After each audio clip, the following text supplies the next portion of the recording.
वर्णानाम अर्थ संघानाम रसानाम छंदसामपि मंगलानाम च कर्तारौ वंदे वाणी विनायकौ। शब्दों, अर्थों, शब्द प्रबंधों के अधिष्ठात्री माँ वागीश्वरी को प्रणाम करती हूँ और उनसे प्रार्थना करती हूँ आज उपस्थित कवित्रियों और श्रोताओं के हृदय में विराजमान रस देवता को जागृत करें, जिससे कि सारी बहनें रस की ऐसी वर्षा करें जिसमें पूरी सृष्टि भीग भीग जाए। बहुत अच्छा ये कार्यक्रम आदरणीय ऋचा बनर्जी जी ने और यहाँ के व्यवस्थापकों ने आयोजित किया है। विज्ञान और महिलाओं का विज्ञान में योगदान, पत्रकारिता और विज्ञान, बहुत अच्छा विषय यहाँ पर रखा गया है। महादेवी वर्मा जी हिंदी की सबसे बड़ी कवयित्री, उन्होंने एक पुस्तक की भूमिका में लिखा है कि बाहर का संघर्ष, कठोरता और जटिलता जितनी महत्वपूर्ण है, भीतर की कोमलता, तरलता, सरसता भी उतनी ही महत्वपूर्ण है। जीवन में जो भी क्षण हमें मिला है, हमारा दायित्व है कि हम अपने अनुभवों के कुछ रंग उसमें भरें। आज मंच पर जितने लोग हैं, सभी लोग अपने अपने जीवन के अनुभवों को व्यक्तित्वों के रंगों में ढालकर आपके लिए लेकर आए हैं। इनकी कविताएं आपको बताएंगी कि इन्होंने जीवन को किस तरह से जिया, और आपकी प्रतिक्रियाओं से हम समझ पाएंगे कि आपने हमारे इन रंगों को किस तरह से ग्रहण किया। और कविता सुनने के लिए इतने बंध कर बैठने की आवश्यकता नहीं है, क्योंकि कवि सम्मेलन श्रोताओं दो तरफा प्रक्रिया होती है। अकेले कवित्रियों या कवियों से कवि सम्मेलन कभी कामयाब नहीं होते।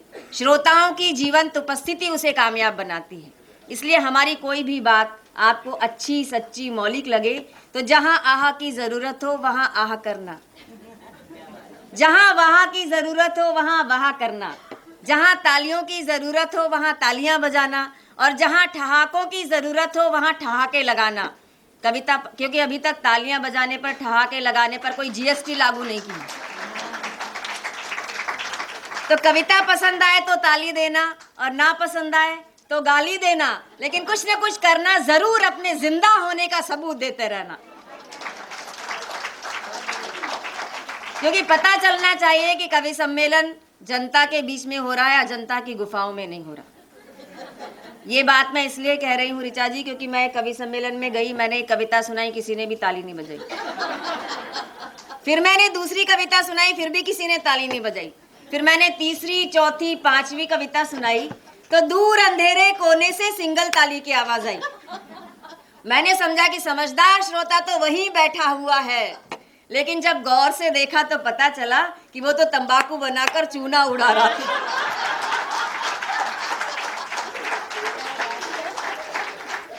लेकिन यहाँ तंबाकू बनाकर चूना उड़ाने वाले श्रोता नहीं है, बहुत पढ़े लिखे संभ्रांत वर्ग के श्रोता हैं, जिनके दिल भी है और दिमाग भी है। क्योंकि कविताएं दोनों से लिखी जाती हैं और दोनों से सुनी जाती हैं, दिल से भी और दिमाग से भी। दोनों का जब सामंजस्य होता है तब कविता की निर्मिति होती है।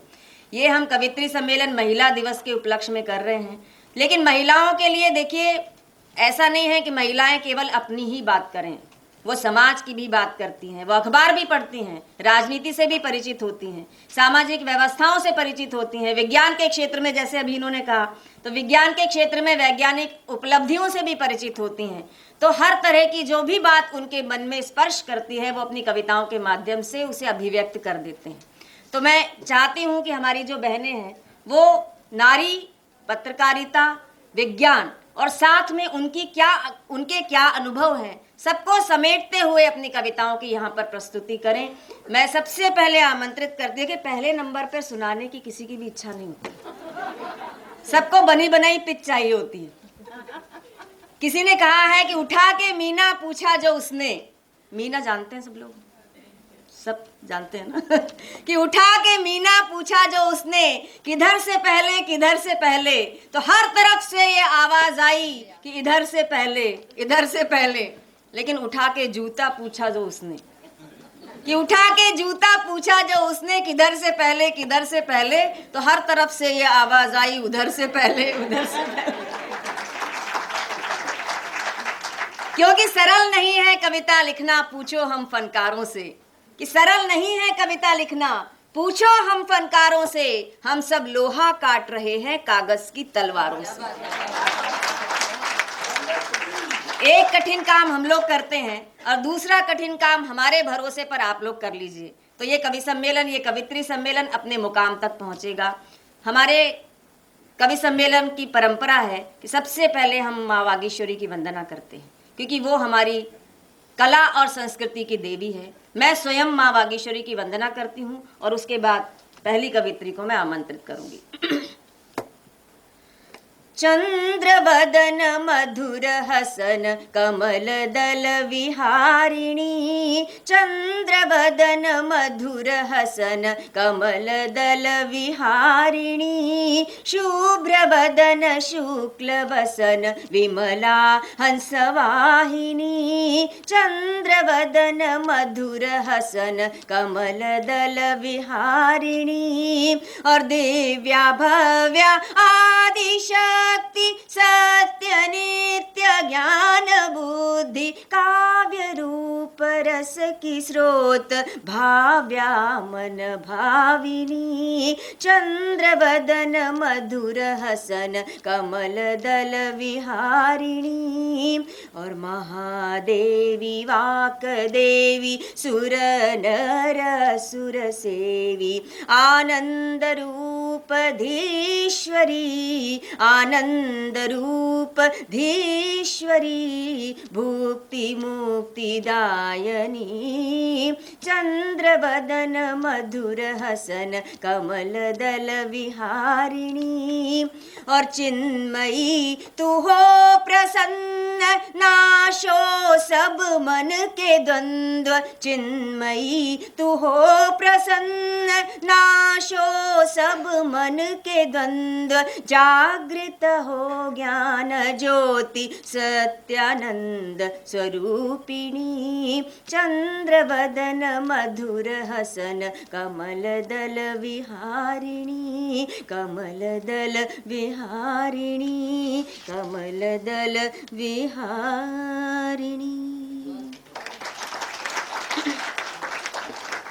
बहुत धन्यवाद। अब मेरे पास कुछ नाम लिखे हैं और कुछ मेरी बहनें मंच पर वही विराजमान हैं।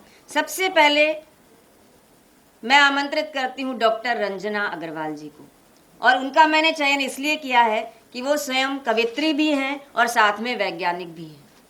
तो ये कवि सम्मेलन या कवित्री सम्मेलन का प्रारंभ उनसे अच्छा कोई कर ही नहीं सकता, जो विज्ञान में भी दखल रखती हैं और कविता में के क्षेत्र में तो बहुत अधिक दखल रखती हैं।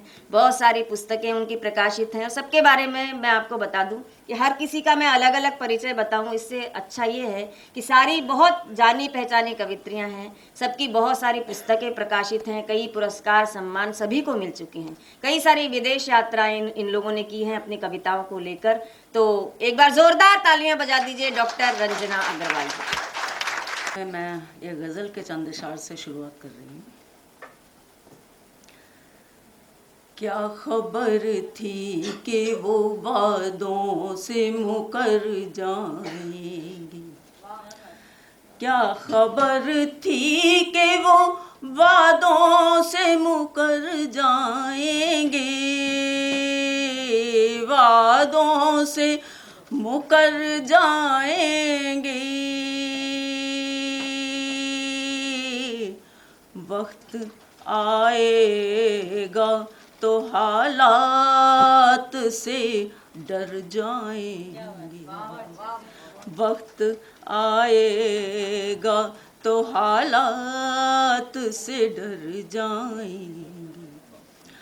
है नहीं खौफ हवाओं की शरारत का हमें, है नहीं खौफ हवाओं की शरारत का हमें, हवाओं की शरारत का हमें।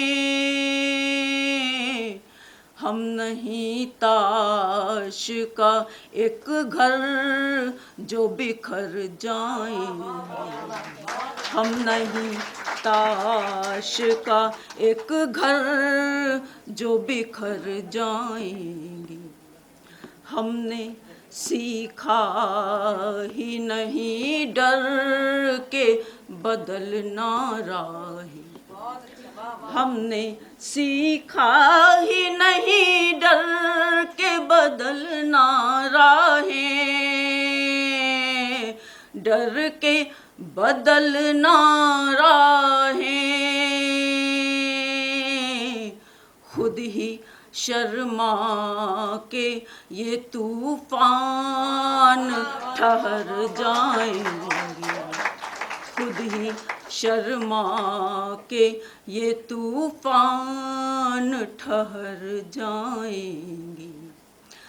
दर्द की जिद है कि छीनेगा मेरे दिल का सुकून, दर्द की जिद है कि छीनेगा मेरे दिल का सुकून, छीनेगा मेरे दिल का सुकून। है यकीन अपना कि हम और संवर जाएंगे, है यकीन अपना कि हम और निखर जाएंगे। और नकाब पर बहुत कुछ कहा गया है। मैं सोचती हूँ अगर किसी महिला ने कहा होता तो शायद कुछ इस तरह कहा होता, सुनिएगा। उनके चेहरों पे नकाबों को पड़ा रहने दो, उनके चेहरों पे नकाबों को पड़ा रहने दो, नकाबों को पड़ा रहने दो, वरना वो अपनी ही नजरों से उतर जाएंगे, वरना उनके चेहरों पे नकाबों को पड़ा रहने दो, वरना वो अपनी ही नजरों से उतर जाएंगे।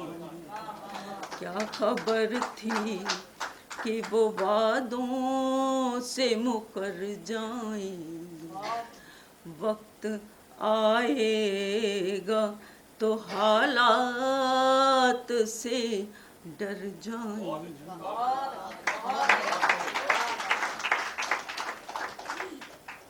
ये एक वैज्ञानिक संगठन द्वारा वैज्ञानिक परिसर में और विज्ञान पर आधारित संगोष्ठी है। मैं एक रचना प्रस्तुत कर रही हूँ, दीमक। ये मेरा दीमक से हुआ संवाद है जिसको मैं आपके सामने प्रस्तुत कर रही हूँ।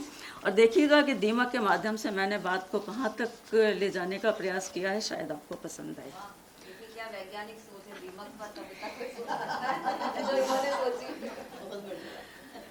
दीमक ने तो तंग कर डाला, दीमक ने तो तंग कर डाला, करती कितना गड़बड़ झाला, जब देखो घर में घुस आती, करती है कितनी बर्बादी, लकड़ी कागज कपड़ा जो भी पा जाए सब चट कर जाती।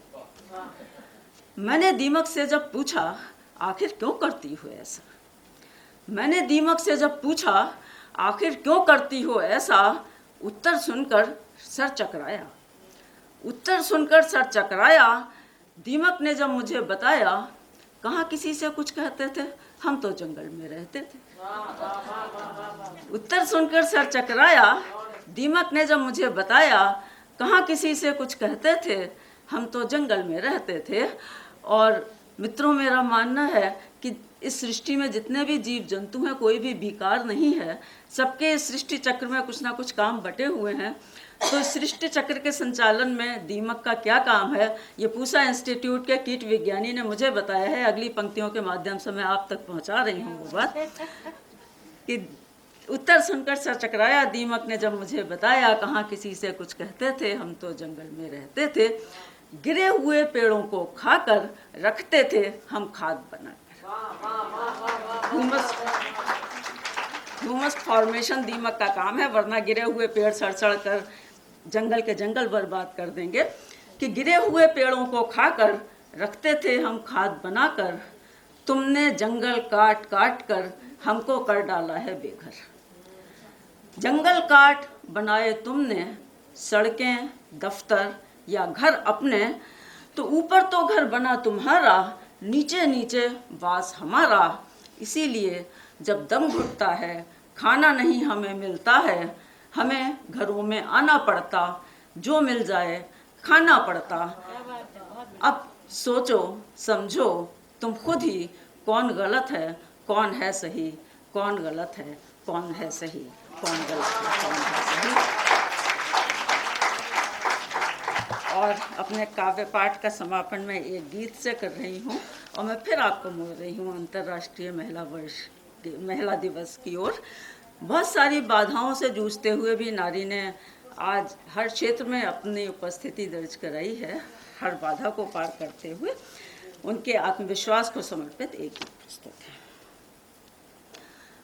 आंधियों का शौक है जलते हुए दीपक बुझाना, आंधियों का शौक है जलते हुए दीपक बुझाना, जिद हमारी है मगर विश्वास का दीपक हमारा, आंधियों में भी जलेगा देखना है, हारता है कौन किसकी जीत होगी देखना है, हारता है कौन।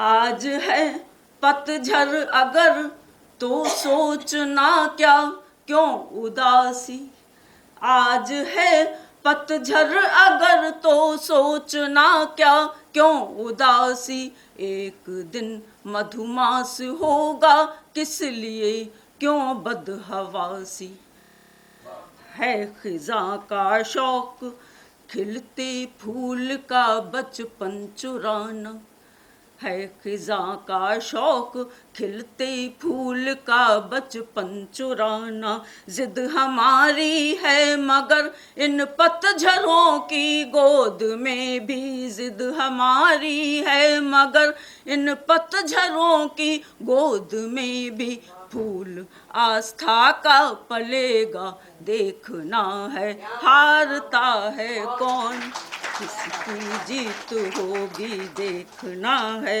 हारता है कौन।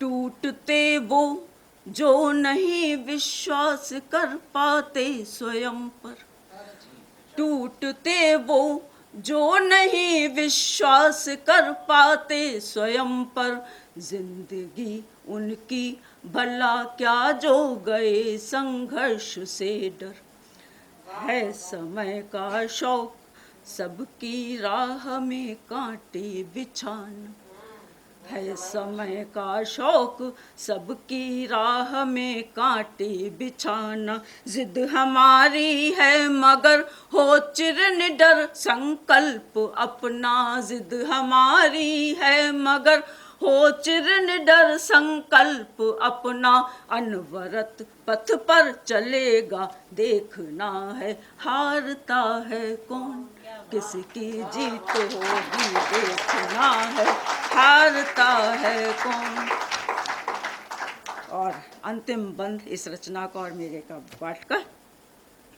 लक्ष्य का मिलना कठिन है पर असंभव तो नहीं है, लक्ष्य का मिलना कठिन है पर असंभव तो नहीं है चिरंतन सत्य ये कुछ बात अभिनव तो नहीं है, मंजिलों का शौक है भ्रम के तिमिर में मुँह छिपाना, मंजिलों का शौक है भ्रम के तिमिर में मुँह छिपाना, जिद हमारी है मगर मंजिल हमारे नाम होगी, जिद हमारी है मगर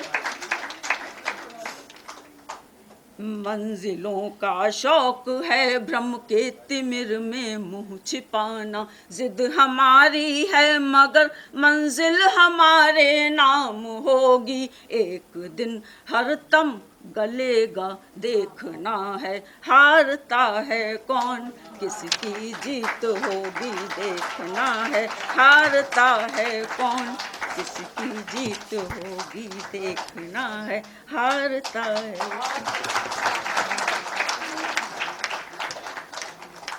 क्या आप शिक्षक हैं, छात्र हैं और विज्ञान संचारक हैं और चाहते हैं कि आपके स्कूल, आपके गांव और आपके शहर की खबर चले हमारे चैनल पर और बनना चाहते हैं आप विज्ञान रिपोर्टर तो संपर्क करें व्हाट्सएप पर 9358414442 या फिर मेल करें pvsuniverse@gmail.com पर।